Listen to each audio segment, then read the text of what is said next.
Louvado seja nosso Senhor Jesus Cristo. Para sempre seja louvado. Um bom dia a todos. Para nós compreendermos o Evangelho da Transfiguração, no início do capítulo 9 do Evangelho segundo São Marcos, é preciso voltar um pouco para o capítulo, anterior, em que São Pedro, pela primeira vez, o primeiro dos apóstolos, reconhece finalmente quem é Jesus Cristo. Os apóstolos tinham dúvidas, eram levados um pouco pelas opiniões das pessoas. Ele é um profeta, ele é Jeremias, ele é Elias. E São Pedro, no capítulo 8, finalmente, inspirado pelo Espírito Santo, diz: Tu és o Cristo, o Filho do Deus vivo. Em seguida, Jesus leva o mesmo Pedro, Tiago e João, que eram os discípulos que tinham mais proximidade com o Mestre, seriam os mesmos apóstolos que estariam sozinhos com Jesus no Jardim das Oliveiras durante a agonia mortal de Cristo antes da paixão, e decide então Nosso Senhor confirmar essa confissão de fé feita por São Pedro. Confirmar como? Aparecendo para eles transfigurado. Transfigurado, o evangelista São Marcos é muito singelo ao descrever no que consistiu essa transfiguração. Diz que ele ficou com as roupas brancas como nenhuma lavadeira na terra é capaz de alvejar. Mas, em resumo, Jesus se mostrou para eles glorioso, tal como ele vai aparecer para nós. Nós esperamos em Deus, que Deus nos ajude no céu, com toda a sua glória, com toda a sua majestade, como o Filho único e eterno de Deus.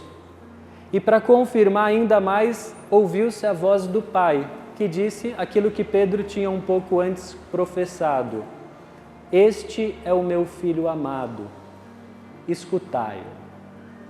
E desse modo, além de confirmar a fé dos apóstolos, que talvez estivessem ainda indecisos, Jesus quis prepará-los para a paixão. Jesus sabia que no momento em que ele fosse preso, em que ele fosse humilhado, em que sofresse, que fosse suspenso sobre a cruz e maltratado mesmo pelos passantes, facilmente os discípulos poderiam perder a fé.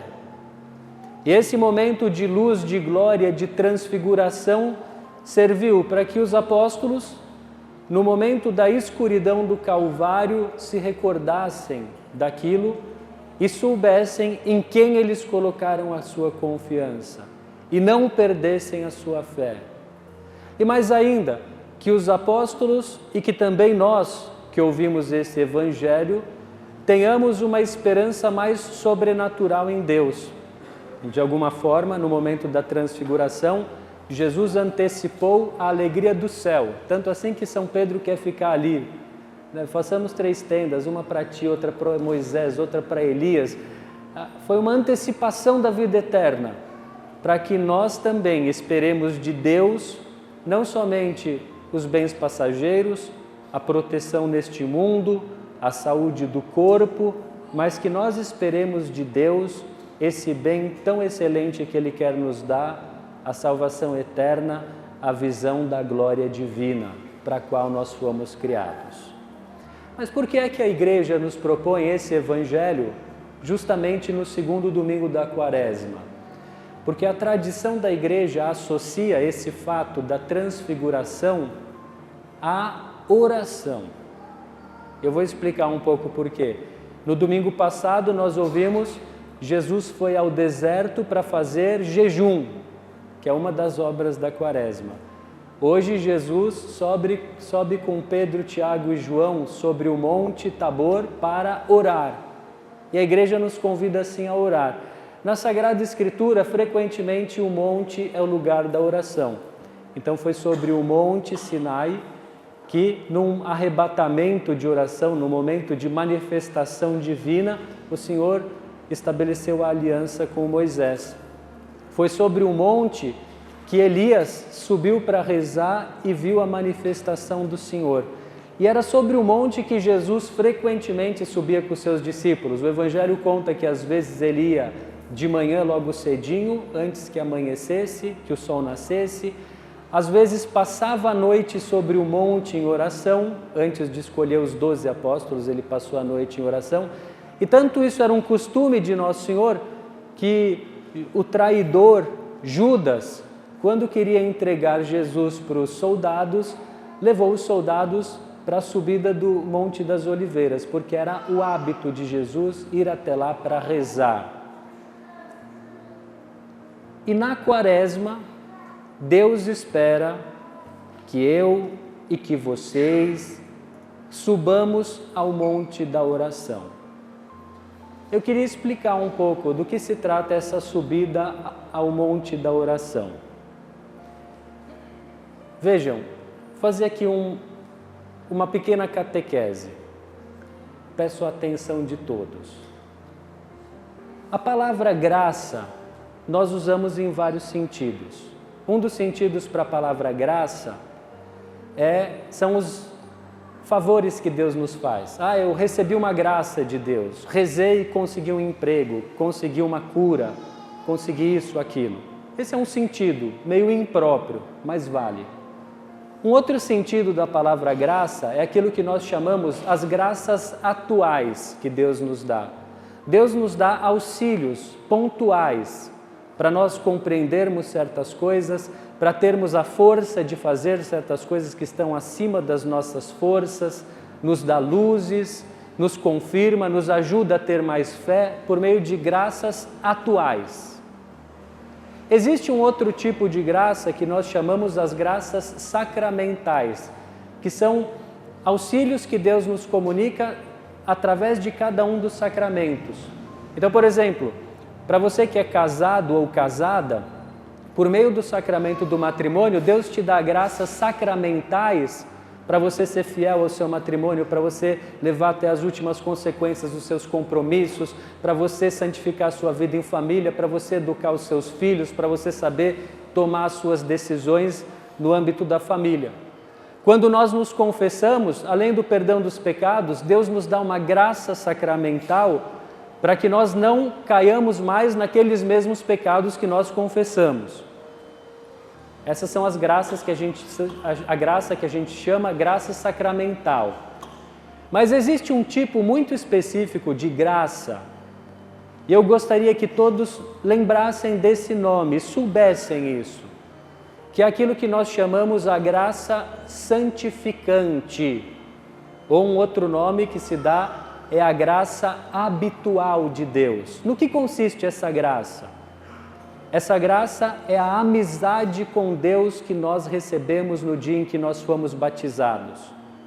Por meio do batismo, o Espírito Santo foi derramado nos nossos corações, a Santíssima Trindade, o Pai, o Filho e o Espírito Santo passaram a habitar em nós, nós adquirimos uma semelhança com Jesus Cristo, e em Jesus Cristo nós nos tornamos filhos de Deus, e a partir do dia do nosso batismo, Deus Pai, ao olhar para nós, passou para olhar para nós como se nós fôssemos o próprio Jesus Cristo, dizendo para nós aquelas palavras que nós ouvimos hoje no Evangelho: este é o meu Filho amado, porque nós recebemos a graça santificante ou a graça habitual, que nos faz participantes da natureza divina. São palavras de São Pedro, apóstolo.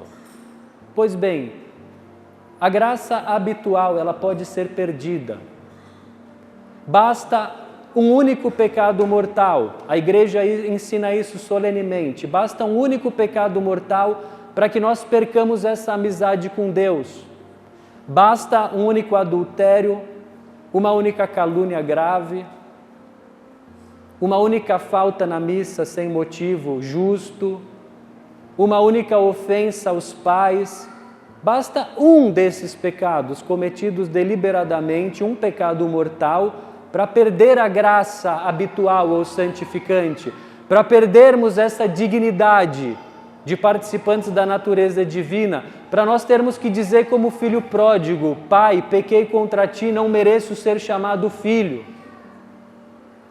E como a graça habitual é restituída? Por meio da confissão. O sacramento da confissão serve para perdoar os pecados cometidos depois do batismo. É o único modo para obtermos o perdão dos pecados mortais cometidos depois do batismo, o único modo ordinário, e ele nos restitui a graça santificante ou habitual, esta amizade com Deus. E o que isso tem a ver com a subida ao monte da oração? O que tem a ver, e você tem que entender isso se você quer viver como cristão. Se você quer entender o que é o seu batismo, eu peço a atenção de todos. No dia em que você recebeu a graça habitual, seja pelo batismo, seja por meio do perdão dos pecados na confissão, você foi elevado. Você se tornou participante da vida divina. Você, por assim dizer, foi elevado aos céus. Você passou a estar ligado nos céus. Se você está em estado de graça hoje, você pode fechar os seus olhos e saber que Deus habita em você. E deve conversar com Deus. E cada vez que você fizer um ato de fé, por exemplo, que seja simplesmente dizer: Jesus, eu creio em ti. Um ato de caridade: Jesus, eu te amo, meu Deus, eu te amo. Ou um simples ato de esperança: Santíssima Trindade, Pai, Filho e Espírito Santo, eu espero em vós. O que acontece? Você é como que alçado aos céus. Você se une a Deus por meio disso. Então, para um cristão em estado de graça, fazer oração é o mesmo que subir até um alto monte. Você pode fazer oração na igreja, diante do Santíssimo Sacramento, que é sem dúvida o melhor lugar para fazer oração, ou você pode fazer oração na sua casa, no quarto, em silêncio, com a porta fechada e com o celular desligado. Mas quando você ora, você é elevado aos céus. E como que você vai fazer oração? Ou fará orações vocais, essas orações já pronta, Pai Nosso, Ave Maria, Glória ao Pai, rezar o terço, rezar uma novena, rezar orações já que foram compostas por santos, por pessoas que rezam mais do que nós e que conhecem mais a Deus do que nós. Ou você vai fazer a oração que nós chamamos oração mental. Um outro nome dado para esse tipo de oração é meditação. Que você vai ficar durante 10, 15 minutos em silêncio na presença de Deus. E tenha consciência que basta você dizer: meu Senhor e meu Deus, eu creio que o Senhor está aqui, que o Senhor me vê, me ouve, compreende o meu coração, me conhece, eu te adoro com reverência, eu te amo. Ao fazer isso, você está fazendo oração, você está se unindo a Deus. E nessa oração mental, o que você vai fazer? Você vai falar para Deus aquilo que Ele já sabe. Você vai falar o que se passa no seu coração, o que te custa, você vai falar o que te pesa na consciência, você vai pedir luzes, ajuda, você vai agradecer, você vai adorar. Isso, e por meio desse diálogo com Deus, Deus vai confirmar em você aquilo que é bom, Deus vai repreender amorosamente no seu interior aquilo que em você é ruim, Deus vai te iluminar, vai te mostrar com maior clareza a vontade dEle, vai dissipar os seus medos. Mas você não vai só falar, você vai fazer silêncio na presença de Deus. E a oração, em grande medida, mais do que em falar coisas para Deus, consiste em ouvir a Deus. E você vai fazer silêncio na oração e aprender a ficar na presença de Deus, olhando para Ele que habita dentro da sua alma e sabendo que Ele olha para você. Não é à toa que quando Jesus se manifestou aos discípulos sobre o monte e eles ouviram a voz do Pai, o Pai disse: este é o meu Filho amado, escutai-o. E a Quaresma é um tempo para nós escutarmos ao Senhor, para tirarmos o ruído, o ruído da nossa fala descontrolada, é para nós nos livrarmos de sermos reféns do celular e fazermos silêncio na presença do Senhor, para nós deixarmos de nos levarmos pelos pensamentos desconexos que falam somente dos nossos medos, das nossas preocupações, da nossa excessiva preocupação que exclui Deus da nossa vida e dos nossos problemas, e aprendermos a amorosamente silenciar na presença de Deus em oração. Eu gostaria que cada um de nós nessa Santa Missa peça a Deus a graça de realmente aprender a orar. Que cada um de nós peça ao Senhor a graça de se comprometer de verdade a todos os dias, fazer um momento de silêncio na presença do Senhor. E nós vamos pedir ajuda para isso para Nossa Senhora. O Evangelho diz que Nossa Senhora continuamente meditava no seu coração e considerava as palavras de Deus. Cada pensamento da Virgem Maria era orientado para Jesus. Cada um dos acontecimentos ela contemplava e lia à luz da palavra de Deus. Vamos pedir para ela também que acalme o nosso coração e para que ela direcione a nossa vontade para Deus como o fim último e o bem supremo da nossa existência, e que pela intercessão da Santíssima Virgem Maria, nesta Quaresma, em cada um dos dias da nossa vida, nós aprendamos a ser cristãos de verdade, que vivem a vida da graça recebida no batismo, que sejamos homens, mulheres de oração, que aprendam a contemplar a Deus no cotidiano, em cada momento da sua vida, e que busquemos ter um contínuo colóquio com esse Pai que nos ama tanto e que a cada momento, a cada instante da nossa existência nos olha com amor e com essas palavras: este é o meu Filho amado, em quem eu pus a minha afeição. Louvado seja nosso Senhor Jesus Cristo.